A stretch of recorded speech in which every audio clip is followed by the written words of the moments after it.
Hey friends, Elizabeth here from Plant-Based Bride, and today I'm excited to share a full flip through of my reading journal from 2022. This one is a chonky boy.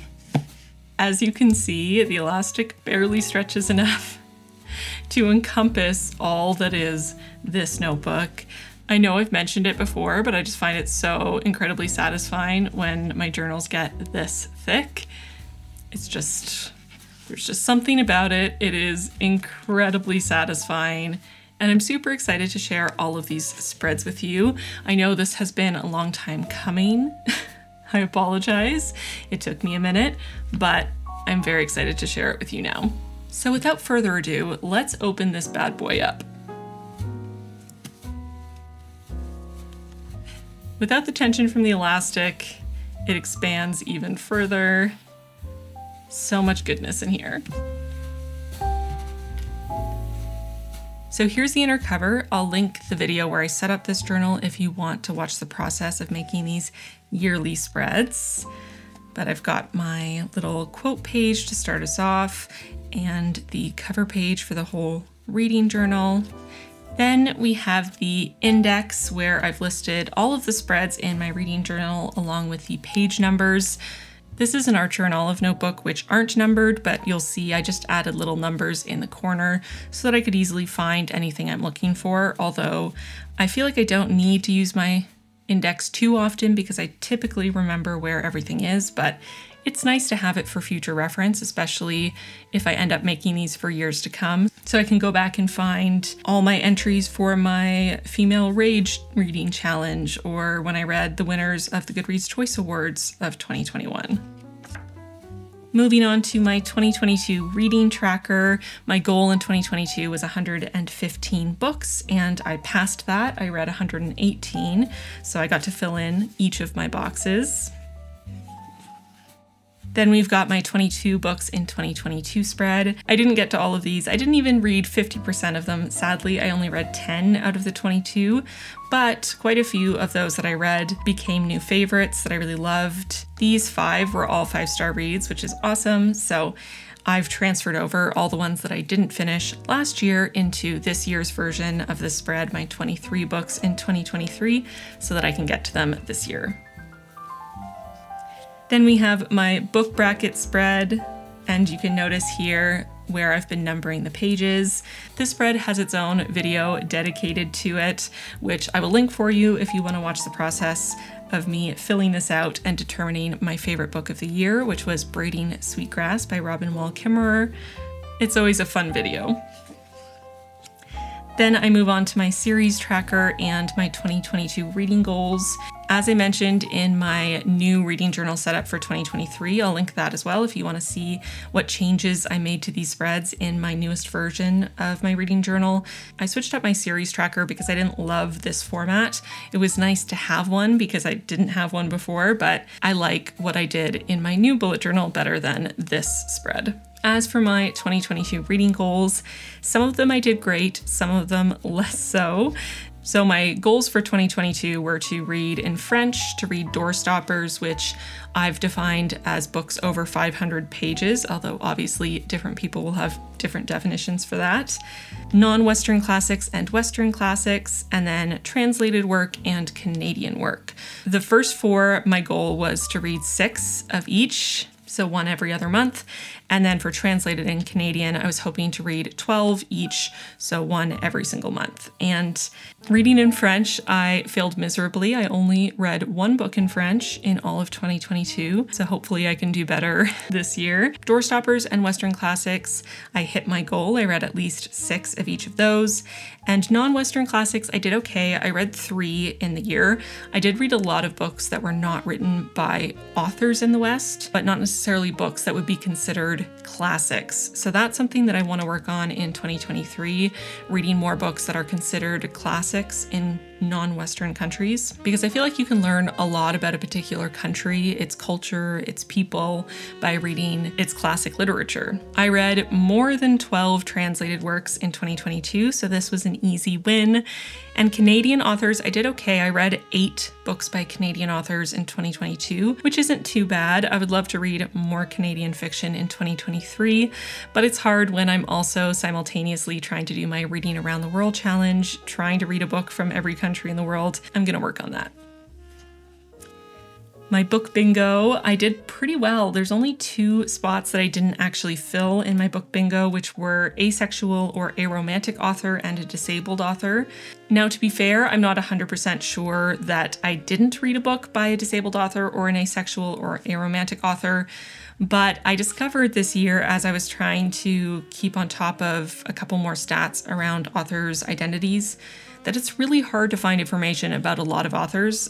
A lot of authors are just not very public about their various identities, and that's totally understandable. So I didn't pry too far. I tried to do some basic research into authors as I was tracking my stats, but I didn't want to become a sleuth trying to figure out everything about an author if they didn't, share it very prominently on their website or in their Twitter bio or something. So it's possible that I did meet these requirements, but I didn't actually fill them in since I wasn't totally sure.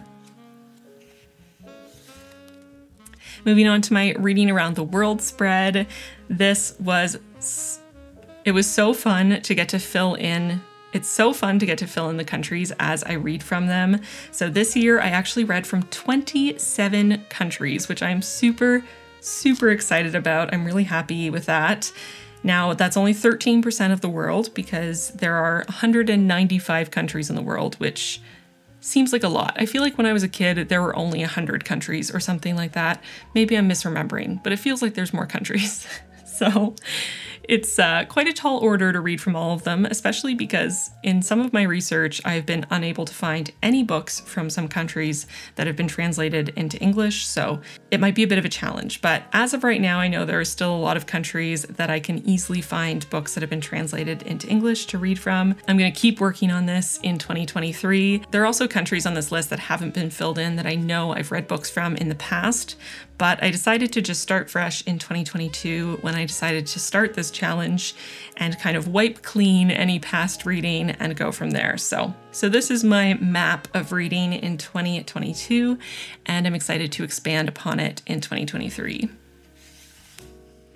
Moving on to my reading through history spread, which is another one that I just kind of forgot about this year. I think I was so focused on reading around the world that I totally forgot that I was wanting to read books that were much older than I typically read. So as you can see, I set this up kind of in the hopes of reading some pretty ancient work, and that didn't really happen.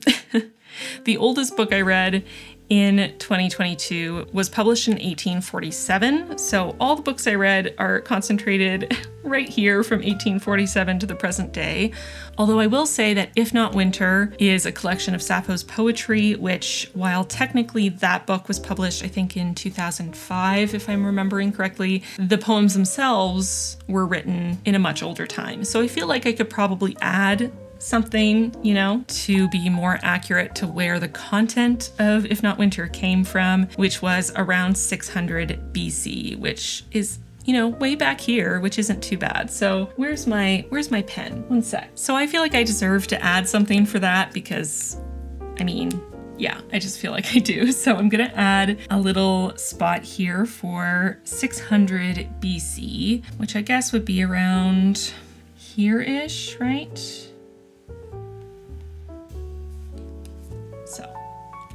That's my entry for Sappho. Makes me feel slightly better about not having really paid attention to this challenge at all. So I'm gonna add my highlighter all the way along here to show the real span of my reading. Although again, the vast majority is concentrated in this little area with just one little outlier in 600 BC. But hey, it's something. Moving on to my next spread. This is a new spread that I didn't create at the start of the year. It's my Plant-Based Bride book club spread. I do have a book club with my patrons. I knew I wanted to create a spread at the end of the year with all of the books that we read together. So these are all of our book club books from January all the way through to December, and my rating for each. And then I also highlighted my favorite out of our book club books this year, which also happened to be my favorite book of the year, Braiding Sweetgrass, our September book club pick. But this was a great year for the book club. I gave half of the books we read this year 5 stars, and most of the rest are 4-star reads. The only exception to that was Pachinko, which I gave 3 stars, and I still really enjoyed that book, and we had an amazing discussion around it. It just didn't quite work for me structurally. Such a great year for the book club. Our discussions got so deep on so many topics, and everyone in the book club is so insightful and willing to be vulnerable and open, and we share all our ideas in such a respectful way, and it's just wonderful. So great year for the book club. Getting into the monthly spreads now. So starting with January here, and I'll start going a little bit quicker now. So each month I do a spread for all the books I read that month, and then a spread with my stats. So these are all the books I read in January and my stats for January. And then I get into my individual book entries. So I always start with a full page spread for our book club pick for the month, which was The Gilded Wolves in January. And then I move into the other books I read that month, typically adjusting the size of the entry based on how much I liked a book. My favorite books, I try to give a full page spread if possible. And a couple more here, some more favorites. The Silent Companions, The Fire Next Time. And then I also sometimes like to do spreads where I gather together books that I read on a certain theme. So here are a series of spreads for the Goodreads Choice Awards 2021. So these are the books that won in 2021 that I read for a video, and I wrote all my reviews down here. I'll link that video in the description box as well if you want to hear all my thoughts on the 2021 Goodreads Choice Award winners. I did a new version of that video for the 2022 winners, which you can also check out if you're interested. Moving into February, and we've got the books I read in February and then my February stats. Starting again with our book club pick for February, which was A Marvelous Light, and then getting into the other books I read in February. I decided to create a separate area for the books I read specifically for Black History Month, celebrating Black authors, including a book written by someone who shares my last name, which is always fun, and a new favorite, The City We Became, and another new favorite, Sorrowland. Moving into March, we've got the books I read in March and my stats.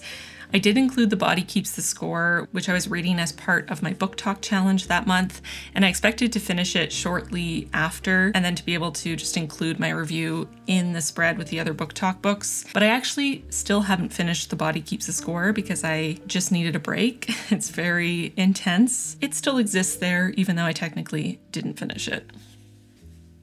I do still plan to, though. Again, starting with our book club pick and then moving into the other books for March.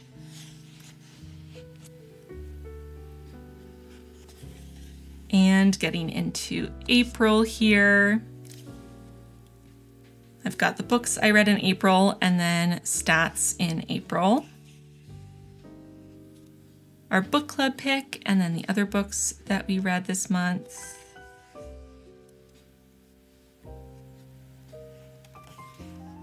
And getting into May. May reads and May stats. Our book club book, and then getting into my Reading Around the World challenge. I did a video to kick off the challenge where I read a book from each continent. So this is the series of spreads for that video. That video will also be linked in the description box if you want to check it out. But I had really good luck with that challenge. I really enjoyed all of the books that I picked up and found some new favorites as well. And then a couple more books that I read that month to finish us off. And into June. My June reads and my June stats. You can see I had a couple months where I didn't read nearly as much as I normally do, and that is because we were looking for and then in the process of buying a house through this time. I just didn't have nearly as much free time as I usually do. I've got our book club book, If Not Winter, and then the other books that I read that month. Getting into July. My July reads here and July stats, starting to pick up my reading a little bit this month. Our book club book and the other books I read here.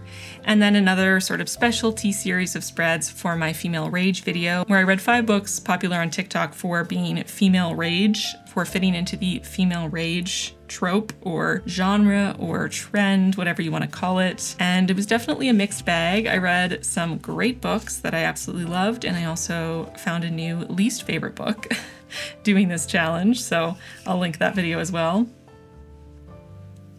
Getting into August here, and this was a bit of a busier reading month for me. Those are the books I read and my stats. Our book club pick for August, then getting into the other books from that month. I started to worry that I was running out of space, so I tried to make all of my entries smaller than usual for this month, and I wasn't sure how many books I was going to end up reading this year. I really wanted to fit them all in a single notebook, so I started being a little bit more conservative. Getting into September, this is one of my favorite cover page spreads that I made this year. I just love the vibes. There's something about it. Just does it for me. September was my least busy month for reading. I only got to 4 books in all of September. So I have my entry here for Braiding Sweetgrass, and then the other 3 books that I read in September. And moving into October here, I've got my reads for October and my stats. I forgot to include the book cover for Dracula in this spread when I initially made it, so I just put it here because I'd already glued everything down, so there was no going back.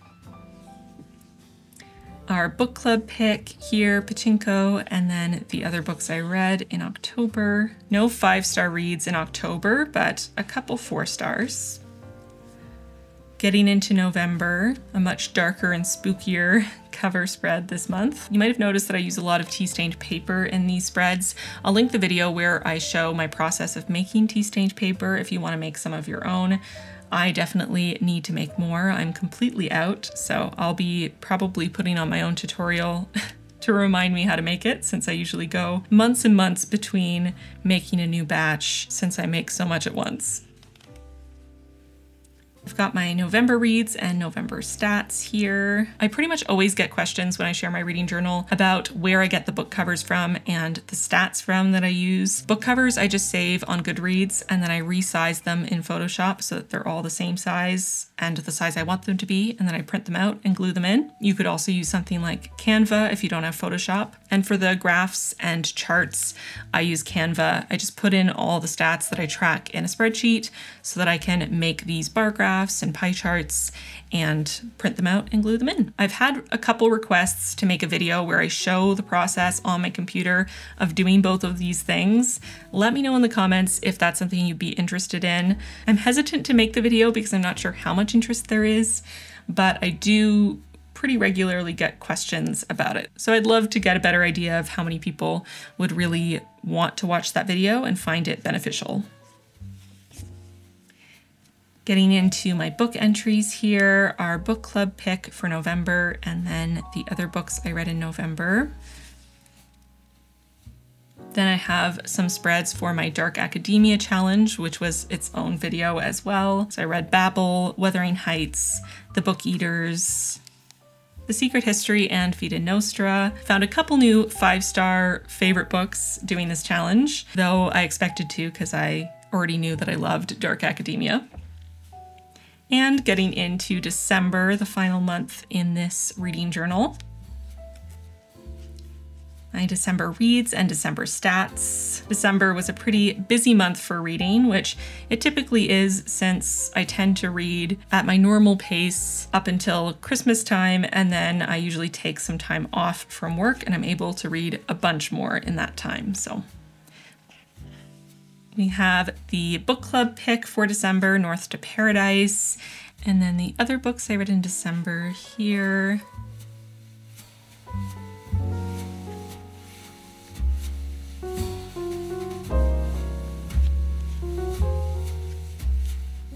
And the final spread of my book entries for 2022, finishing with Trust and Lac Adela, the only French book I read this year was my final entry.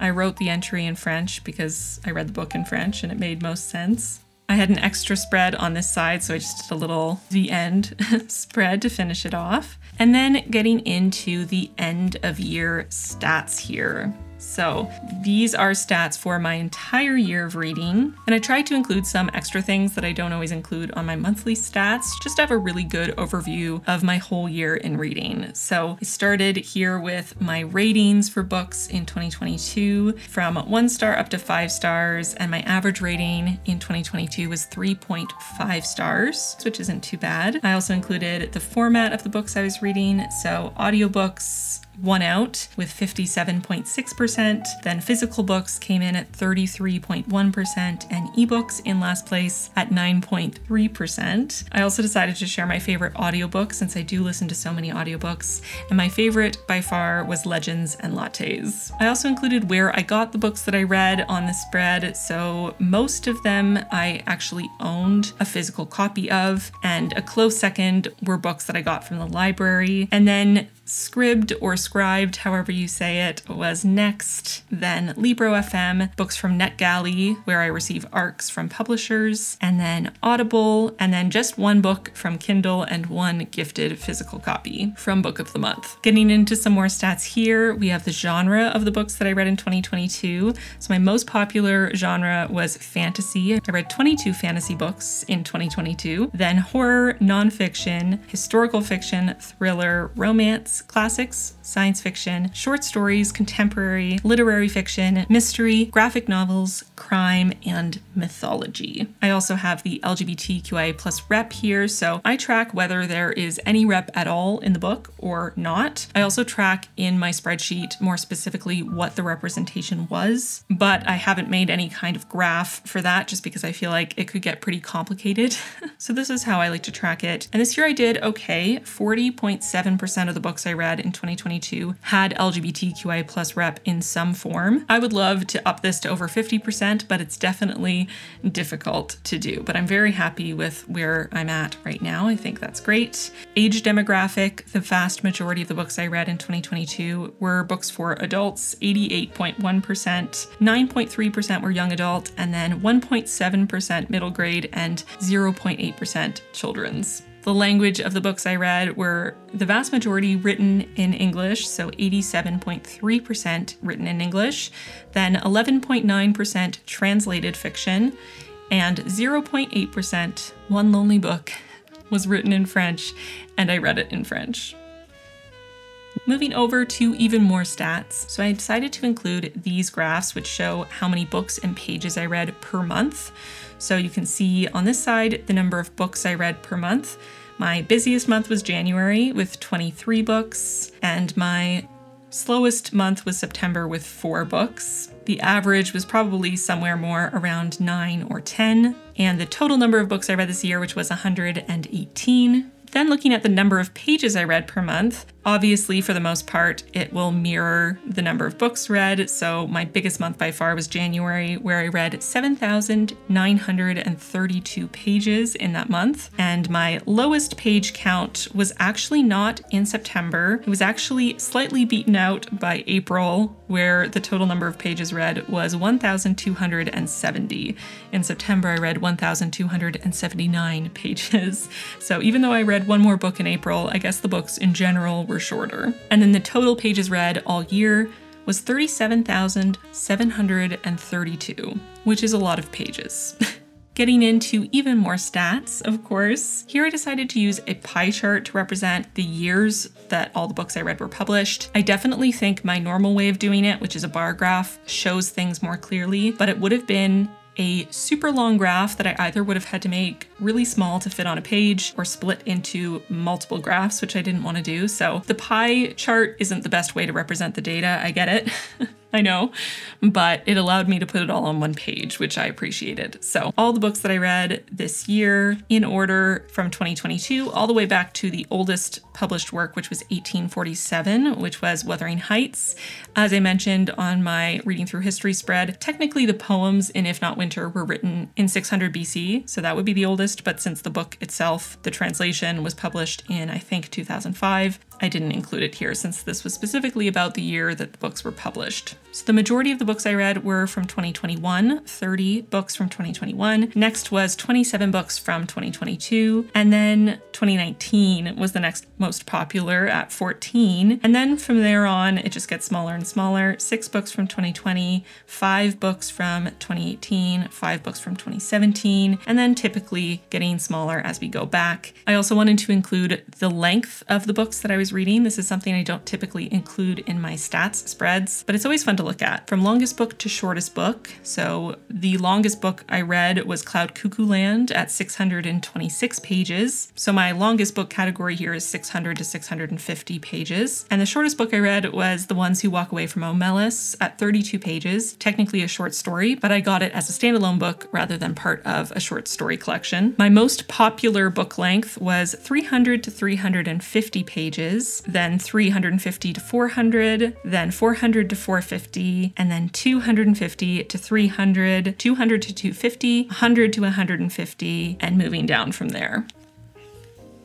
Getting into some more stats here, yes, I included a lot of stats. Like I said, I wanted to be comprehensive for my end of year stats. So here I have some information about the authors that I read from this year. So I have this big pie chart for the author's nationality, and then I also looked at their racial identity and their gender identity. So starting with nationality, the vast majority of the books, more than 50%, were written by American authors. It's something I'm really trying to shift. I would love to see the American piece of the pie to be less than 50% this year in 2023. We'll see what I can do. But 65 of the books I read in 2022 were written by American authors. The next biggest piece of the pie was Canadian and British. They're tied for 8 books each. I read 3 books written by Australian authors, 3 books written by Argentinian authors, and then everything else is 2 books, 1 book. And I read from South Korea, New Zealand, Morocco, Italy, Sweden, Ukraine, Spain, Nigeria, Iran. The majority of the authors I read from in 2022 were women at 66.9%,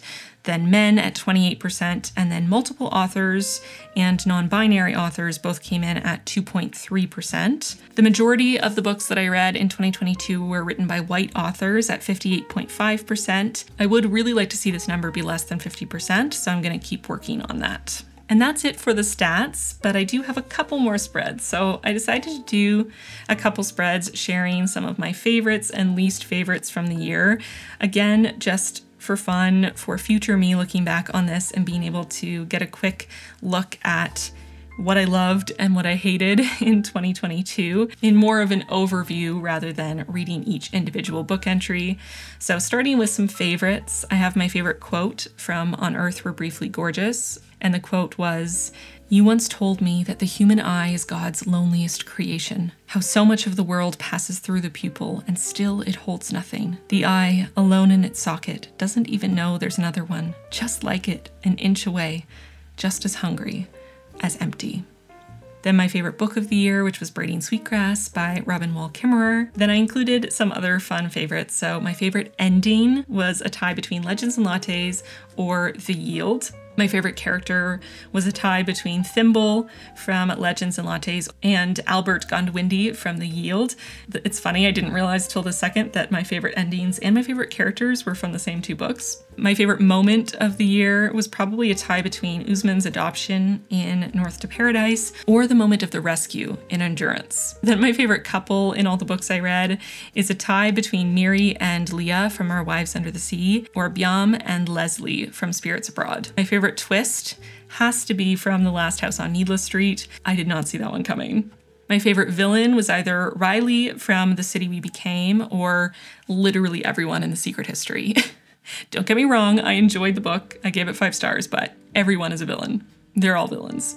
My favorite concept is a 3-way tie, either Vita Nostra, Sorrowland, or The Power. All 3 have sci-fi/fantasy elements to them that I really enjoyed. I thought were very unique and interesting to read about. My favorite writing was also a 3-way tie between The Fire Next Time by James Baldwin, On Earth We're Briefly Gorgeous by Ocean Vuong, and If Not Winter, the original poetry by Sappho, translated by Anne Carson. My favorite setting is a tie between A House at the Bottom of a Lake or Monstrous, Book 1. A House at the Bottom of a Lake is my favorite setting because it's terrifying and very evocative, felt very real and intense and scary to read. I loved it while I also hated it. And Monstrous has incredible world building. I love the world that Marjorie Liu has created in this graphic novel, and the art was jaw-droppingly gorgeous, and it really pulls you into the setting because it's just so darn beautiful. So definitely a favorite. Then I thought it would be fun to do a spread that was the good, the bad, and the ugly for a couple more awards for this year. So starting with the good, we have most relatable character, and I put Lucy from Lucy for me at 19 and Jenny Lawson from Broken for me now. Best ensemble cast of characters, a tie between Cloud Cuckoo Land and The City We Became. Weirdest book, either The Vegetarian or Fever Dream. I loved The Vegetarian, I gave it 5 stars, and Fever Dream was not my type of weirdness. I gave it 2 stars. The funniest book I read last year, a tie between Broken by Jenny Lawson and The Posthumous Memoirs of Bras Cubas by Machado de Assis. The scariest book I read in 2022 is either The Silent Companions or House at the Bottom of a Lake. And the saddest book I read in 2022, definitely a tie between Our Wives Under the Sea and On Earth We're Briefly Gorgeous. Getting into the bad and the ugly. So the worst writing in 2022, definitely a tie between People We Meet on Vacation and Wake the Bones. The worst book I read in 2022 was a tie between Beautiful World, Where Are You? And Project Hail Mary. Controversial, I know. Worst character I read all year was either the narrator of My Year of Rest and Relaxation, I hated her so much, or Ryland Grace from Project Hail Mary. I know. Controversial. People seem to love Ryland. I do not. Worst execution of any of the books I read in 2022 is a tie between Project Hail Mary and Tripping Arcadia. This is a special honor for books that I feel like had a lot of potential, and I could see inklings of some really great things they could have done, but the execution just totally dragged them down. The worst ending of any book I read in 2022 is definitely a tie between The Maid and My Year of Rest and Relaxation. Awful endings. And then the WTF moments of the year, the moments that made me just need to take a second to stare blankly into the distance and wonder what I'm doing with my life. There were definitely more than 3 moments, but these were the top 3. And they are the Under One Roof sex scene, the entirety of We Are the Weather, and the entire plot of Tripping Arcadia. And then that brings us to the end. This is just a final little cute decorative spread that I made to finish off my reading journal for 2022. After this, we get into the back. That is it. That's my whole reading journal for 2022. I will do a super speed flip back through all of the spreads as I finish up talking to you. So thanks for hanging out with me and watching me flip through my completed 2022 reading journal. I really hope you enjoyed seeing all my spreads. If you did, give this video a like, it really helps me out, and subscribe if you haven't already and you'd like to see more content from me. Every book that has a book entry in my reading journal also has a review on Goodreads, so you can go add me as a friend on Goodreads if you want to read my thoughts on any of the 118 books I read in 2022. I thought about talking about every single book I read this year as I did the flip through, but I realized that this video would never end, so I decided not to do that. I'll definitely include links to some of my most used supplies in the description box, and I'll also link all the videos that I was talking about as I was flipping through the spreads. My reading challenge videos, some of my setup videos, you can check those out after this if you're looking for more. If there are any supplies that you noticed that I didn't link in the description box, be sure to let me know in a comment. And if I can remember where I got it, I will let you know. Also, don't forget to let me know if you'd be interested in a video where I talk about how I find and resize book covers, how I make my stats, also how I find the images that I use in my spreads. I've had questions about that as well. Again, I'm a bit on the fence about making that video, but I have had a lot of requests over the years, so if that's something that's of interest to you, I can definitely do that. I'd also love to know your thoughts on any of the books that I included in my reading journal this year. If you noticed the cover of a book that you really loved or a book that you absolutely hated, share your thoughts in the comments. I love to hear all of your thoughts on the books that I read. It's so much fun, even when we disagree. Honestly, even more when we disagree, because that's so much more interesting. Also, let me know if you have any favorite spreads from my reading journal, if there was one that jumped out at you. Like I said, I think my favorite monthly cover spread was my September cover. I just really like the combination of images that I chose on that one.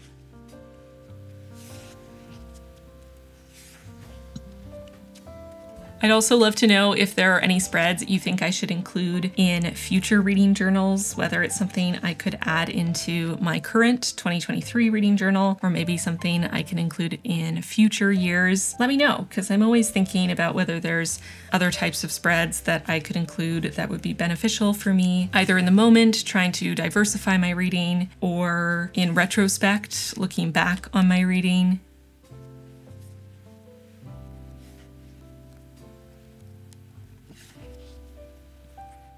I'm sure I'll get comments telling me that it must take so much time to make these spreads and they don't understand why I do it or why I spend the time doing it. So I'll just address it as I go. It definitely takes time to make my reading journal spreads. I don't deny it. And sometimes I'm too busy and I need to go back a couple weeks later or even a couple months later to finish a couple spreads because I didn't get to them because I was too busy. But I really enjoy the process, not only of writing down my thoughts about a book, writing down my favorite quotes, and really giving myself the chance to reflect on the process of reading each and every book that I read. But I also really enjoy the process of making the spreads pretty, of finding images that remind me of the book I read, of decorating, of making little doodles and looking at graphs and pie charts of my stats.